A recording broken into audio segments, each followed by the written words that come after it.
All right, Ty, so this is your sport. You tell me, what do you think we're looking at for a return of the NHL? We're going to get one, and what is it going to look like? Well, when they first put everything on pause, they sort of said that May 15th was their target date. I don't think that's happening now. You look at sort of the way the country is and where we're trending, I think June is more likely. I still want to see regular season games in some fashion. I don't think you can go from not playing for 2 months or 3 months to just the most intense competition in the world. So I want to see how that shakes out, but I don't think you're going to get 15 games. Okay, so I agree with you. June? You think that's on the table? So the people you talk to, they're talking, like, they even mentioned June?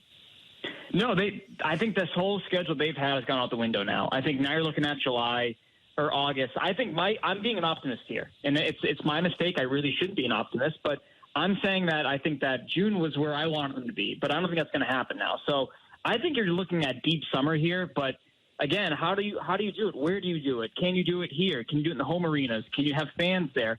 So many questions right now and absolutely zero answers. And they don't hide from that. Bill Daley said, we don't know. The dates are meaningless. Maz?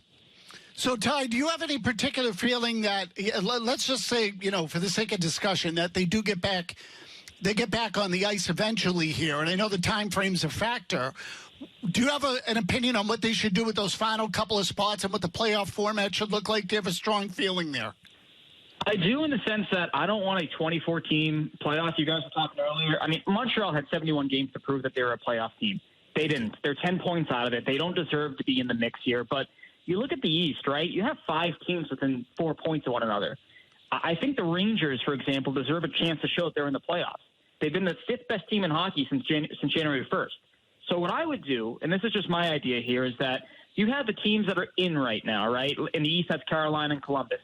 They play the teams that are right behind them, the Islanders and the Rangers. It's a mini series, right? You operate as if the teams that are currently in have a 3-2 series lead. So they need to win 1 game. The teams chasing them need to win 2 games. And if you win, hey, you're in. You got a chance. So I don't want to reward everyone who sucked this year, but I do think that the teams that are close or nipping on the heels deserve a real opportunity to get in. Okay, so I think, that's interesting, Ty. We can, think around with those sort of things. The other plan is to just have a mini regular season to the point where everyone has the same amount of games, right? Because there's games in hand right now. And so the number, I was just looking at the standings. Some teams have played 69, some have played 71. The number is 74. So you play as many regular season games as it takes to get everybody to 74, and then you don't need to go point percentage. You don't need to go play-in. You just go the top 8 in each conference, and off you go. And that also gives the top teams a little tune-up, which I think they need, Ty, because I think there's an unfair advantage there if you have a play-in with those fringe teams while the top seeds are just sitting there, and then you get to the quote-unquote second round or the first round that the Bruins would be in. They've been sitting there for 4 months while this other team just played a little series and got their feet wet. I think that's an unfair advantage for those smaller teams. So just play a little regular season. Yeah, and I would agree with that. And the other part of it, too, that this could almost undo some of the wrongs of the NHL schedule, which they want you to go through your division, but you don't play your division much at all. So when you come back, have some divisional games, have these games mean something at the same time so everyone's on equal footing. Like, for example, you get another Boston-Tampa Bay matchup. You get another Toronto-Boston matchup.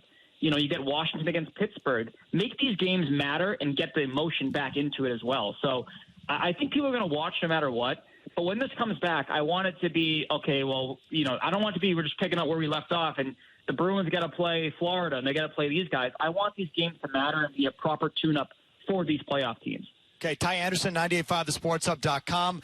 We can screw around with this, for months, and we will. I actually enjoy talking about it. But practically speaking, can they pull it off, whatever the format is? And so do you think they're going to do something like they are in the NBA with these centralized cities and teams showing up to one city and multiple teams in one city and playing each other there? And there's 4 cities or 4 buildings that they play in. And if so, what do you think they're looking at for locations? And tell me what you're hearing on that.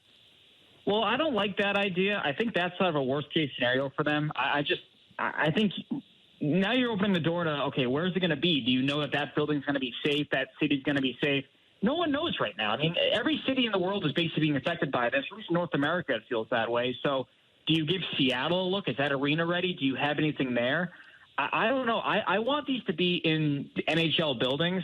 And also the idea, too, is, well, what if you put do you really want to put Boston, the Bruins really far away from Boston? Or if you put them close enough, is that an unfair advantage?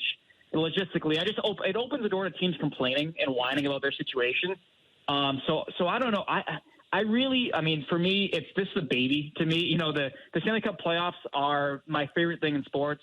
I don't want to bastardize them. I still want them, but I want them to be as close to what they are as they can be. So I don't want a March Madness style where you have 4 cities and they play in those 4 cities. Well, also, I'll tell you what, pal, I think you're looking for too much. I mean, if you think, Boston and Philadelphia are going to have a series where they play 4 games in Boston and 3 in Philly, and they're flying back and forth and playing in these buildings, you're smoking crack. I don't think we're close to having that. I think the things that I was talking about is the best you're going to get. Maz, do you have another question?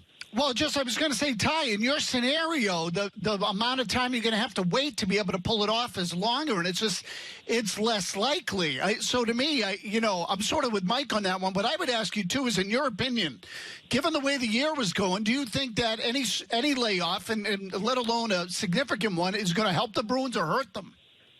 I think it's gonna help guys like Brandon Carlo, who last time we saw him, he had his 3rd concussion in 3 years' time. I think it's going to help Chara. It's going to help Bergeron. The guys I worry about, David Pastrnak, he was in such a rhythm. Does he have that when he comes back? Tuukka Rask was tracking the puck really well, playing the best I've ever seen him play. So I worry about those guys. Some secondary guys to worry about.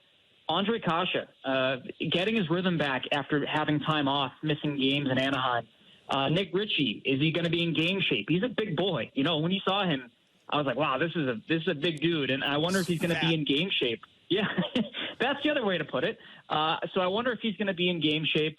So I worry about some guys, but I think it's going to be beneficial for the top of the roster and some of your more important pieces, namely Bergeron and Chara, getting that rest, some of that recovery.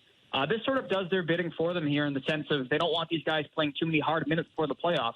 Well, now they're not going to get that, so we'll see. Okay, you mentioned Rask. You can also put on the list now. He's openly been talking about retirement now, which he has in the past, but it's even ramped up, it feels like, in the last week or so. So how would you view that with him in terms of is this a good thing or a bad thing if you're a Bruins fan? That, he knows he's only got 1 more kick at the can, 2 more kicks at the can, and this is it. He's going all out. I'm going to focus in on this because this could be it for him, or he's already got his eyes on something else and it distracts him, and now you add this layoff into that. And so how do you handicap that? He's walked back those comments a little bit. I think with Rask, he just says whatever he kind of wants at that point in time. Maybe he was having a bad day. Who's to say? But I think that with Tuukka, the odds would say that this is it for him no matter what. I just think the track record of goalies once they enter age 35 and up is not that promising. So he only has 2 more kicks at it. Maybe this is his best and his last chance in Boston. Projecting long term, it's hard to say what's going to happen there. I mean, they could sign Halak, but he's going to be 35, so any contract he has, the money is sort of guaranteed on a long-term deal. They have guys in the minors, but with Tuukka, I think given what happened last year, and we can argue about Game 7 until we're blue in the face, I know we have, I just think that he needs that cup, and I think he knows that. The way he's played this year, he seems dialed in. He seems like he really wants it. He's ready to kind of close the door on that narrative again. I think, and I agree with you, Mike, you said this before, put him in that spot again, and he wins.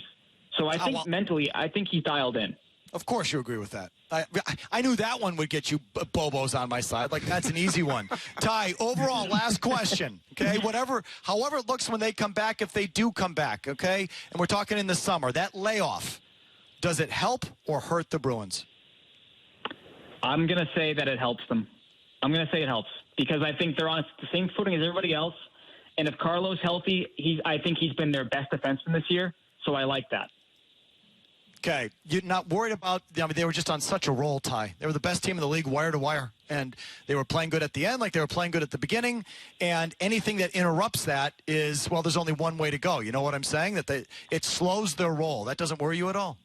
No, because the teams that worried me are the Lightning, and even, I know it sounds a little weird, the Flyers worried me a little bit. Those teams are on rolls, too. Everyone's been put back at step 1 here.